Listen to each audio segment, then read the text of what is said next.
Hey guys, this is National Master Kevin Yang back at it with another video. So this one is gonna be an interesting one, and I played this against none other than Benjamin, and always Benjamin gives great games and always the fighting spirit. So without further ado, let's get into it, and I'm pretty sure today's International Chess Day.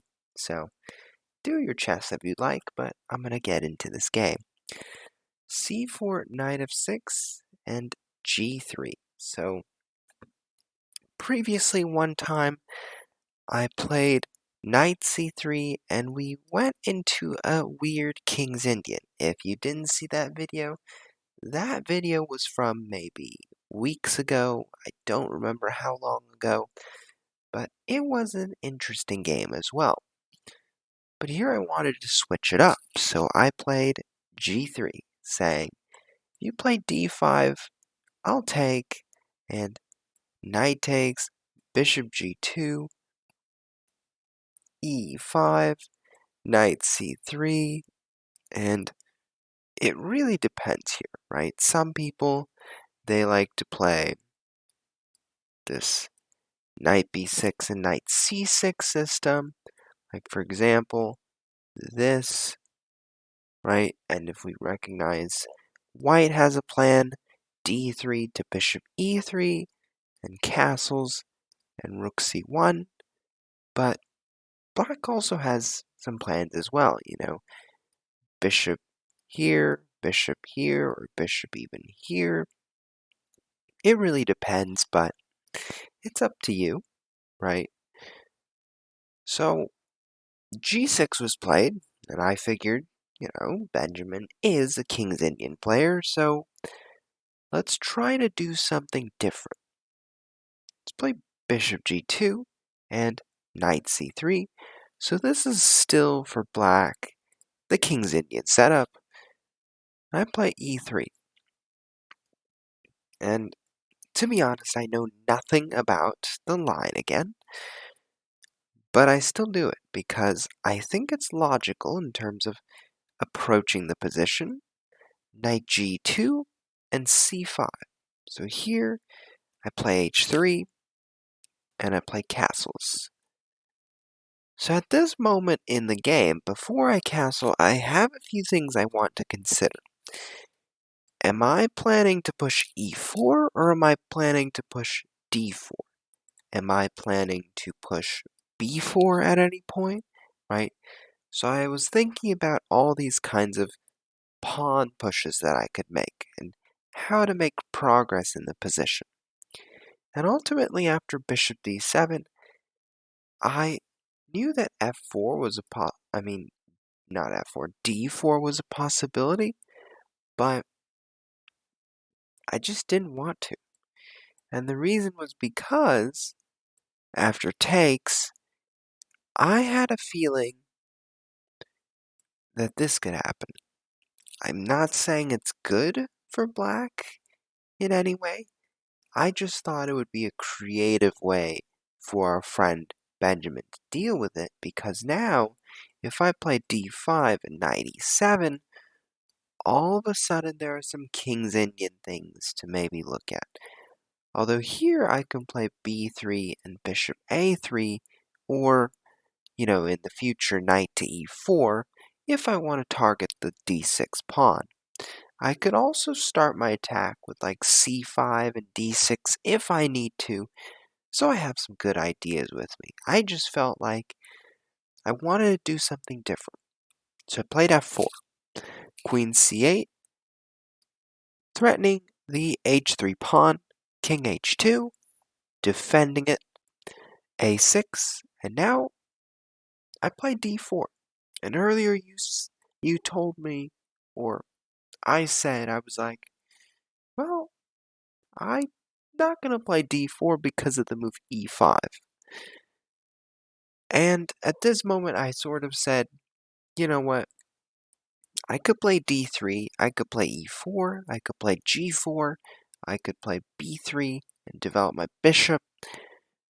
But then I was like, well, if d4, take, and e5 now I can maybe, it doesn't feel so bad because I have takes and this file's open. So my first instinct is the move bishop to g5, saying if you ever move back, I'm going to get onto d5, right? So for example, after takes e5, and if I play bishop g5, takes d4, bishop takes f6, take, and knight takes c3, with an outpost on the d5 square, things are looking pretty good for me. Now, I don't know how good, but it would be okay, right? Especially with the open F file that I get. However, in the game, our friend Benjamin played rook to b8. I thought this was understandable, right? Because black wants to play b5, black wants to open the position, because right now these guys aren't doing much. But if we open the position, then the queen might get some play on this c file. So I have to figure out how to deal with that. I start with the move a4, just preventing b5 and saying, you know what, I can't let you do this. And this is what is called prophylaxis. So I'm trying to prevent black from playing b5. Not much else. I also may want to consider a5 and the move knight to d5 or the move knight to a4. So things are looking okay. Knight to a5 and b3. I know, it looks weird. It looks like this becomes a target. That's what it looks like. Now at this moment in the game, I panicked a little bit because now I realize the bishop also attacks b5, and I wondered what happened after b5. Luckily, after b3, b5, I have a takes b5, and the knight is attacked by my rook. So, thank goodness. And that's why our friend Benjamin plays queen to c7. The move does not look like it does much, but it does now protect the knight. But now I decide, okay, I cannot really prevent this, so I need to figure out something else. So then my attention turns to something here, right? My first instinct is to play d5, because I want to shut out the knight here, right? So the knight can't go back to c6. But the problem with that is the move b5, and it does so much because after takes, this pawn is under attack. And also, the knight is helping out here. My queen, not doing so great. We're just defending here, right? And then there's this second side of worry. It's this diagonal, right? So, for example, later on, black could play something like e6, or black could play something like b4 and knight to e4, activate the diagonal, right? So that's concerning.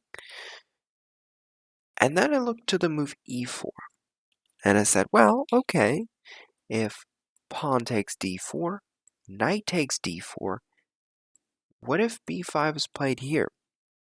But then I realized take, and the knight captures, and things are looking okay. But the only thing I thought was a little bit worrisome about this move was not b5, but the idea of preparing for it. Like, the idea that one day b5 would happen. That was the scary part. So I was thinking, rook to c8, knight to e8, queen to d8, knight to c7, knight back to c6, and one day, black is going to have enough forces to play b5. And that I worried about, because I knew that this pawn structure, it doesn't handle pushes like b5 really well. So I came up with another move, and I was really proud of this move. G4. It's simple, but there is a plan behind it. The idea is after b5, I take and I play g5. That way, if the knight goes back to e8, I bring my knight into d5. Now, the only question I had was what happens after e6, right? And to be honest, I really didn't know this position. I thought about g5, but then I said, okay, knight h5, knight e4, and my goal was, if b5 was ever played, take, and then move bishop d2. And this position looks like nothing, right? It looks pretty double-edged, right? There are some threats here, but I do have a threat on the knight now. So if the knight moves, then I might consider taking on c5 or playing d5. I don't care if the bishop takes the rook, right? I have a really good diagonal to do a lot of things on. So I really wasn't sure. I thought if e6 was going to come on the board, that would have been the best move. But here, b5 was played, and I was happy, right? Take, and the move g5. Knight to e8. So in this position, I considered knight to h5. And I dislike this move because it's on the side, man. Knights on the rim are dim. But at the same time, the knight going back to e8 doesn't look so great, right?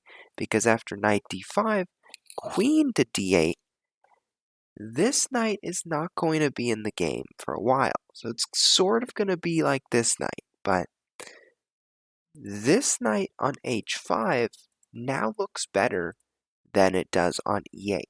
So just a personal thought. And here I played a tactical shot. Now, the thing is that I was also considering bishop d2 here. But then I saw knight c6, and I was like, well, that doesn't get me much, right? So I saw knight takes e7 all the way from back here. I had to see it because I needed to get something out of my position. And I figured that was the time to do it. So, b5, and this happens. Knight takes e7, queen takes e7, rook takes a5, and I do that. And c takes d4. So I was thinking, okay, well, I'm not sure that's so great of a move because now I get this weakness. Now I get to maybe play bishop a3 in the future. Maybe I get to play rook d5. And here I mistakenly took on d4 with the e-pawn. Now my initial logic was, okay, well, knight g3, f5, bishop f4, right? I'm going to go this way. But my other logic was knight c3 and knight to d5. So I had those two things. I had my thoughts that this was a really good capture. But the problem with this capture was if this rook b4, and all of a sudden, if I do something like queen d3, bishop e6, and my pawns are coming under fire real quick. Now, if we looked at knight takes d4, this would have been much better. And I remembered the only reason why I rejected this move was because I thought that this pawn would become a weakness. However, I completely forgot that I could push e4, that my bishop supports the e4 square. I forgot about that, and that was a terrible decision that I made. So I played pawn takes d4, and we come to rook b4. So here's where I will pause the video for now. But I want you to check out the next part because things get pretty spicy. So, hope you enjoyed it, and I'll see you then.